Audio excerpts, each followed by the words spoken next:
So I'm putting this out here in the universe because I need to hear it. I do things auditorily. I write stuff. I look at stuff. I read stuff. And I speak stuff.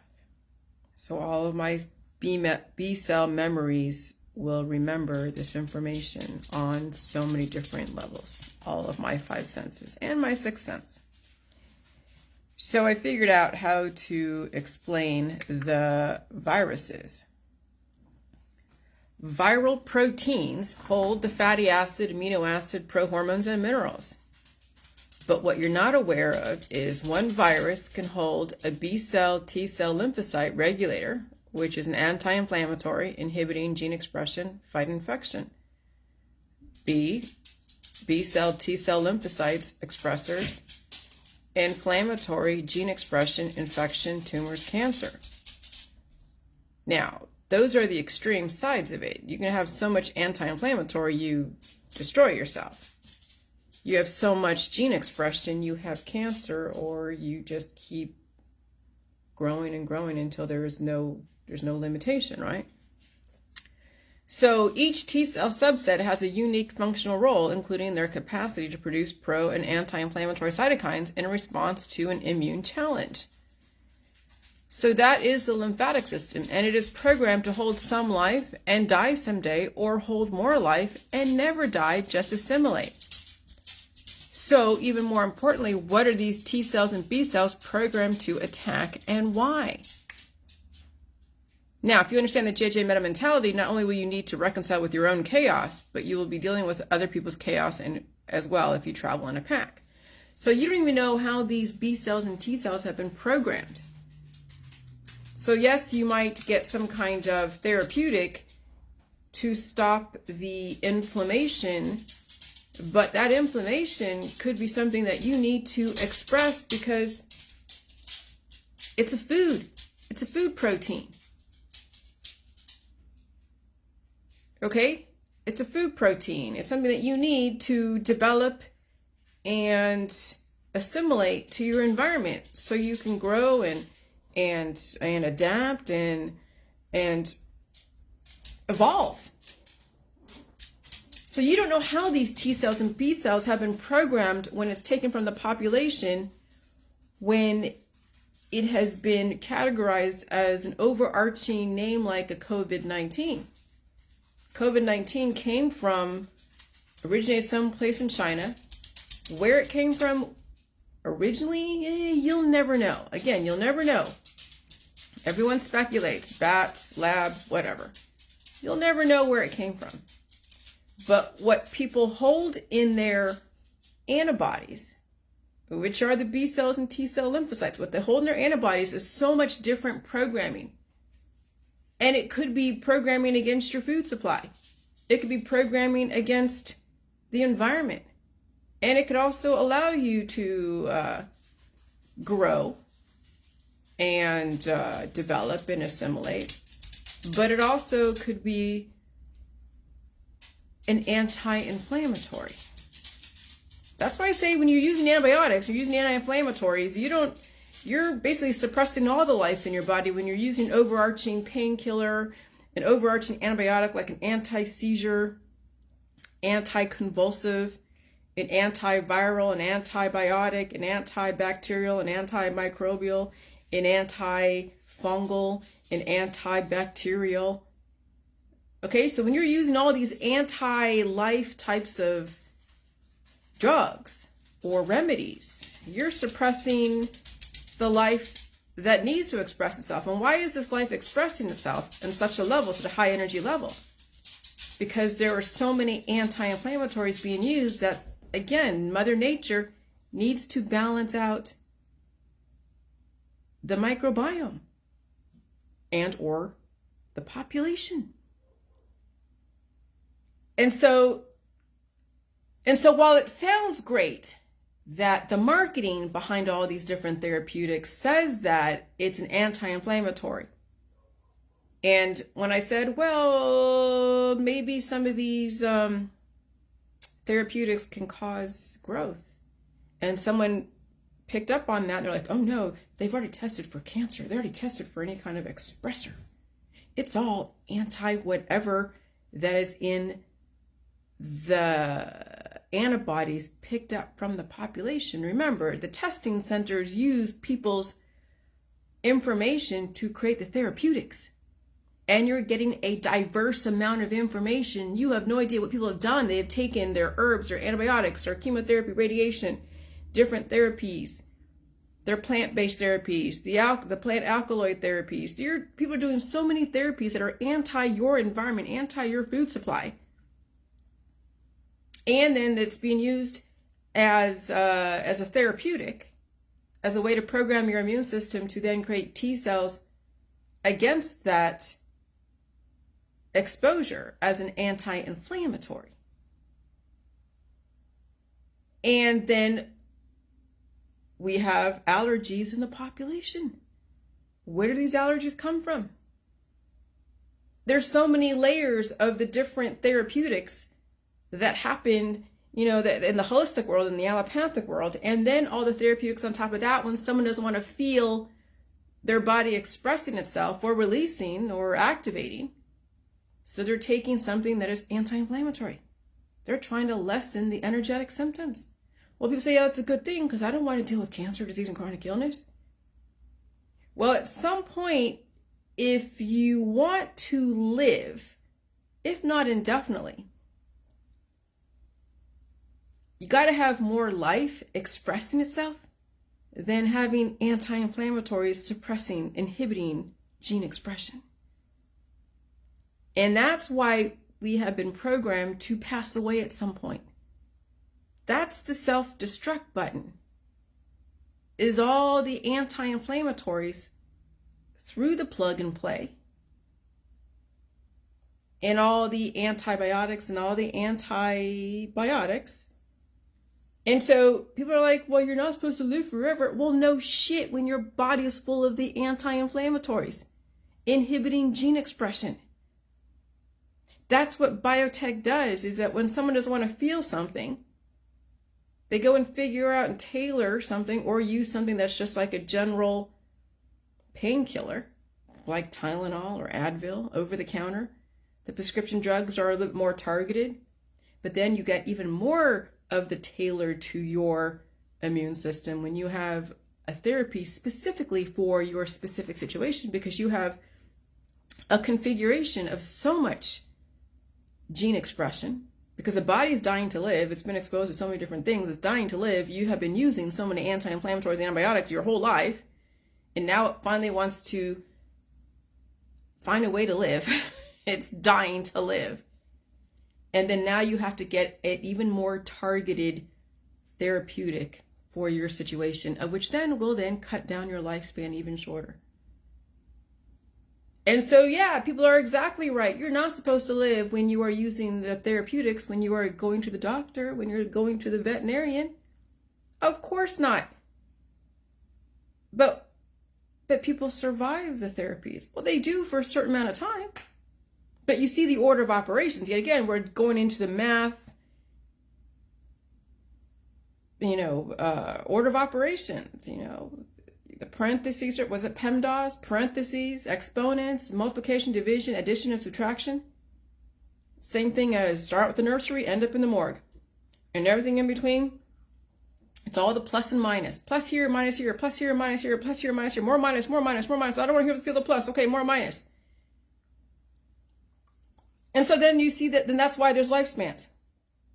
That's why some breeds of dogs don't last longer than other dogs. And so now I get, because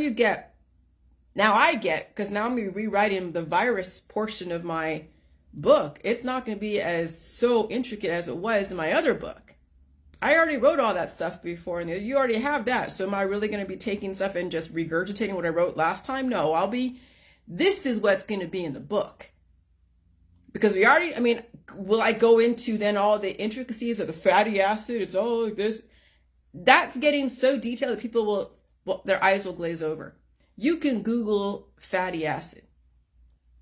Your food supply has fatty acid, amino acid, prohormones, and minerals. I'll maybe go a little more explanation just to kind of give you an idea. Fatty acid, omega-3s, trans fat, whatever fat, you know, all the different fats. Adipose tissue and all that, the adipose fat, whatever. Okay. So fatty acid, amino acids, those are the proteins, the things you get from like meat and you get from the complete proteins like soy and all that, right? You get some proteins, some amino acids from the beans and the quinoa or something, quinoa, whatever you call it. Okay, so that's the fatty acid amino acids. Then the prohormones, those are all the nutrients. Those are all the vitamins A, B, C, D, and E, F, G. Those are the hormones. Prohormones are the vitamin A, B, C, D, E, F, G that's been compartmentalized in the medical holistic industry, used as therapy. So you wonder why people have allergies with certain foods when they're using vitamin C as a therapy against cancer. Oh, now we have a citrus allergy or something like that. Okay? So prohormones are all the different vitamins. And then the minerals are all like the electrolytes, all the different trace minerals. Now I can go down to the most lowest common number and go, I gotta at some point figure out where I'm gonna cut off how much information, because I don't want people just losing the point here. When I go into such detailed aspects, I told you all about the prostaglandins. We're like, oh my God, prostaglandins, but that is such a small component in the larger picture. I got to give the bigger picture. And then those that want to go and Google what fatty acids are and what kind of foods have the fatty acids, they can go Google that, because I don't want to be the fucking dictionary in this book. I'm trying to figure out how am I going to explain this on such an overarching level where you get it, the bigger picture, and then you can then look up the smaller picture, all the things that make up the bigger picture. Or I'll write 1,000 more books, which I could or could not. It just depends. But I got to give the bigger picture so you get it on a big picture level. Because people get lost in the details. That's the rabbit holes in our society, is the details. The rabbit holes are, oh God, this fatty acid is better than that fatty acid. Yeah. And that's the distractions in the medical holistic system. They get so focused on one aspect of it, they don't see there's a bigger picture. They get so focused on, this therapy is going to help mitigate infection, but the reason why you have infection is because you've taken so many antibiotics. And so you're going from one end of the spectrum, the pendulum swings this way, and then, oh my God, there's so much life or not enough life, and then the pendulum has to go swing this way. That's why people are emaciated or obese, or that's why they have infection, or they feel like that they're just so sluggish, and it's because they're not eating enough, and they've been starving, they've been on diets, and nutritionists were giving them all these different things, and so people are a mess. They are a fucking mess. It's crazy. So then I'm looking, okay, so then the viruses that I'm looking at, oh shit, then I gotta do that, and then I'm looking at the Sumerian Pantheon, which is basically an explanation of the 11 different systems. The ass and the mouth is the things that were developed first, and how I'm going to explain all the different etymology behind the words, and astrophagisics, so then there's the Sumerian Pantheon I got to figure out, On and Anish and Anunnaki, and then the hominids, the 7 hominids, which were the prototypes that were edified and bioengineered. You have been bioengineered. You don't even know it, but maybe you do now. I don't know. So I go into that, the Homo habilis, erectus, Neanderthal, Denisovans, Floresiensis, Naledi, and Sapien. And then I go into the 3 races of mankind, the Negroid, the Mongoloid, the Caucasoid, and all the, the cured melanin. Okay. So that's why we have so many different hues that have stayed this way. We have the darker skin, the lighter skin, somewhere in between, and if they had more balance, they'd be able to fluctuate with the geography that they're in, because the sun will create more melanin. If you have so much sun, not enough sun, you won't have as much melanin. So you should be able to assimilate to the geography that you're in. But when people are cured and programmed, they're not going to assimilate.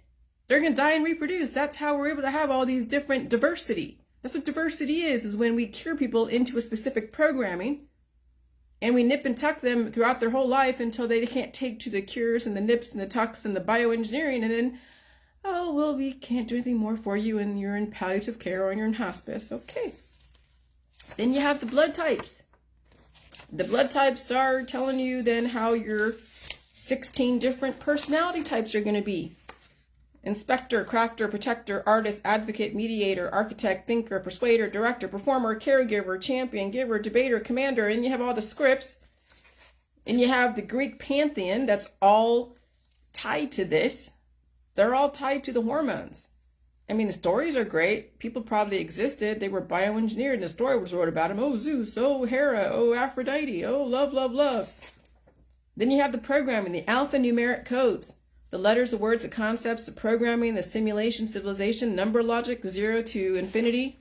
Then you have the astrophysics, math, chemistry, and physics. And there's the simulation right here. This is the simulation of our society. 1, 2, 3, 4, 5, 6 pages of just, or whatever, how many, 1, 2, 3, 4, 5, 6 pages that I need to figure out how to configure. Everything's been reduced down to 6 fucking pages of just subject matters that I will have to go and interlock and interlink and show you the relationship between all of them. 7 pages, I'm sorry, the virus. This is the book here. This is the book. And I've given you every single... I do this research because I want you guys to get it. If you write your own books about this, great. The more people give their perspective on all this, the more that we can edify the rest of the population so they're not taking part in all the damn cures out there that are not going to help them in the long run, may give them a little bit of a stay of execution, but in this dynamic environment, you're not going to survive very long if you don't assimilate in some way, assimilate. And so, but, you know, the whole thing with the microbiome, yeah, I mean, that'll be part of the virus stuff because the viruses run the microbiome. The viruses run the viruses, other viruses, parasites, protozoa, proteins, fungus, and bacteria. And you read that in the other book. I'll do loose descriptions of those other things that make up, that are part of the virus world. And then you know, I'm going to have to, you know, obviously go a little bit deeper, like phenotypical versus genotypical. Phenotype is a physical characteristic. Genotype is the classifications. Plants, insects, and animals. And the animals are, you know, then in subsets of mammal, reptilian, amphibian, bird, whatever. Okay? I mean, how far do you want me to go? I have to figure out how far I'm going to fucking go with this and how far I'm going to take it. But you get the gist, right? You get the gist. And so, and then simulations evolve, and that's where we understand the English language, and then the platforms that we use through terms and concepts that are ever evolving, that are in the dictionary, they're in the encyclopedia, and the encyclopedia is a living document. Am I going to use the old Britannica encyclopedias that I had back in 1985? No, because they've probably been revised since then. That's why everything is digital, because everything is evolving, it's changing. And that's a good thing. And that's why sometimes books are censored, because that's old information. It's too discriminatory, it's too racist or something. It's too something that we don't want people to be thinking that way, because then it's very limiting. And so when books get burned and books get banned, it's because it's the old way. We have to keep redeveloping and developing and redeveloping and developing. And so when you have the Constitution as a living document, you have even history as a living document, because history is just somebody's story that was told from the perception of the time, but then times change. People get in new information. They've done research. They've figured out stuff. They've done experiments. And now what they thought was one thing is now not anymore.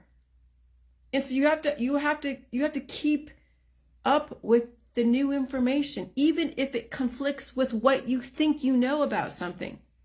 Because with how fast this virus is how fast people are going to be on a decline and resist, or how fast they're going to evolve and start bringing things together and seeing the patterns in everything. And then yeah, and so when I talk about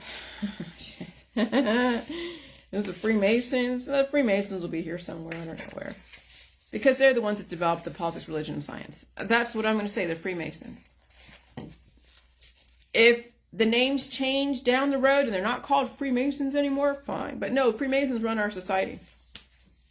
They understand all the symbols. Actually, I'm going to talk about the Freemasons / Rosicrucians, because the Rosicrucians hold the Hermetics, the Gnostic Christians, the Jewish mysticism, even the Greek Pantheon. So Rosicrucian is an overarching title for so many different subsets of religions and belief systems that run our society that have been also compartmentalized in politics, religion, and science.